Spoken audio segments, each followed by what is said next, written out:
Masih bergabung bersama kami Willy Aditya dan Erlangga pribadi.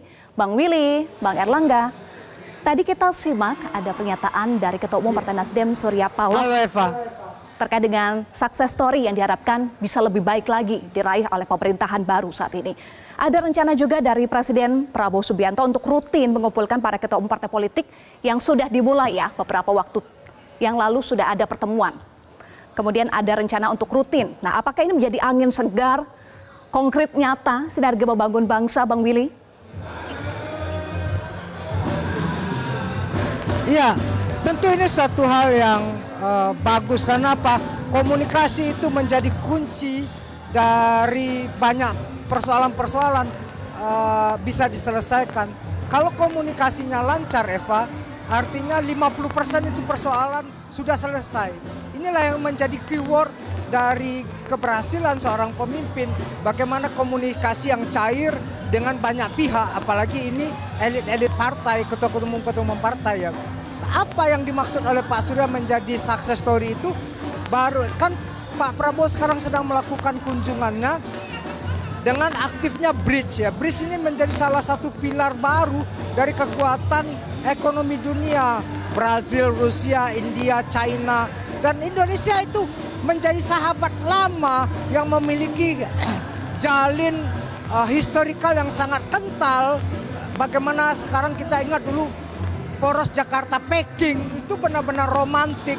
Nah, bagaimana hari ini Cina menjadi sebuah kekuatan ekonomi dan politik dunia, tentu ini harus kemudian kita optimalkan untuk kemudian posisi kita, Eva. Ini harus benar-benar bisa menjadi salah satu pilar kebangkitan dunia. Kalau yang lain memiliki ekonomi, pangan dan lain sebagainya, kita memiliki geostrategik, kita memiliki kultur di mana Indonesia adalah epicentrum untuk kebudayaan. Perbedaan bisa duduk bersanding di sini, perbedaan bisa bekerja sama di sini. Itulah negeri Pancasila, itulah tanah air kita, Eva. Bagaimana itu menjadi sebuah kekuatan yang luar biasa dan kita bersahabat, kita berteman dengan banyak kelompok. Jadi dengan dikumpulkannya oleh Pak Prabowo ketua umum partai, apa yang selama ini sendat bisa jadi lancar dan kemudian beban yang berat itu bisa dipikul bersama-sama, tidak mesti di dalam kabinet, tetapi banyak hal, banyak faktor yang bisa kita kolaborasikan, Eva. Komunikasi lancar menjadi kunci, kemudian persatuan juga seringkali ditegaskan oleh Presiden Prabowo Subianto. Bang Erlangga, bagaimana melihat nampaknya sangat optimis ya dengan komunikasi yang lancar, kemudian nilai-nilai persatuan yang terus digaungkan oleh para elit termasuk juga Presiden Prabowo Subianto dan juga Ketua Umum Partai Nasdem Surya Paloh. Iya, pertama yang mau coba saya komentari tadi adalah poin dari Pak Surya Paloh terkait bahwa Nasdem tidak ingin memberatkan, tidak ingin membebani negara seperti itu. Saya pikir itu hal yang penting karena kerap kali menjadi persoalan utama dari masalah ekonomi politik kita itu adalah ketika kekuatan-kekuatan politik kerap kali kemudian bergantung pada sumber daya ataupun akses negara.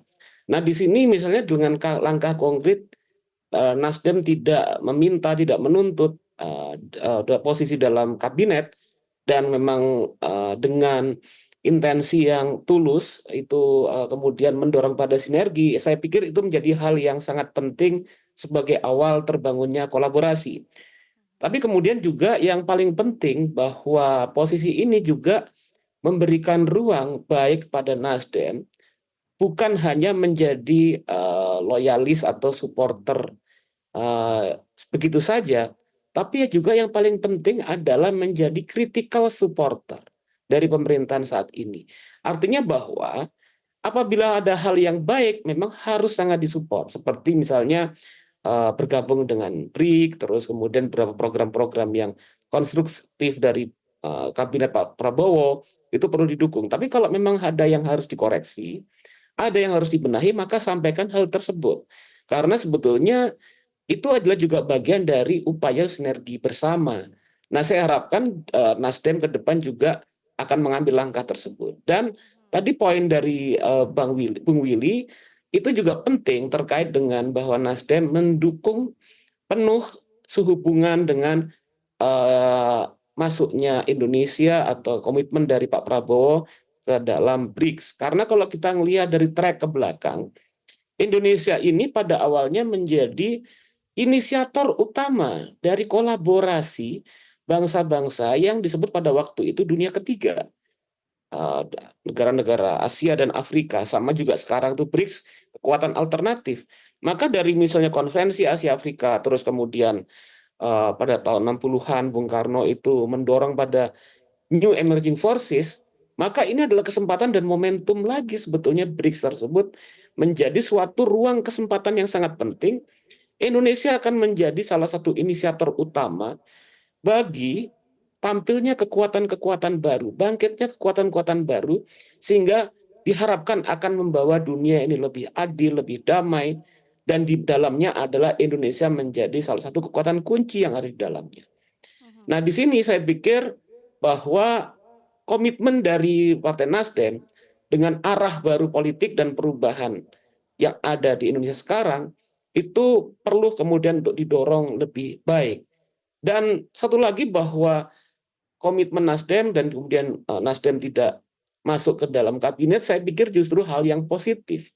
Karena ini adalah bagian dari momen self-reflection, upaya untuk memikirkan kembali pada saat Nasdem di berulang tahun ke-13, 13 tahun itu kalau manusia kan akhir balik, maka saatnya untuk kemudian melakukan restorasi di dalam dirinya sendiri.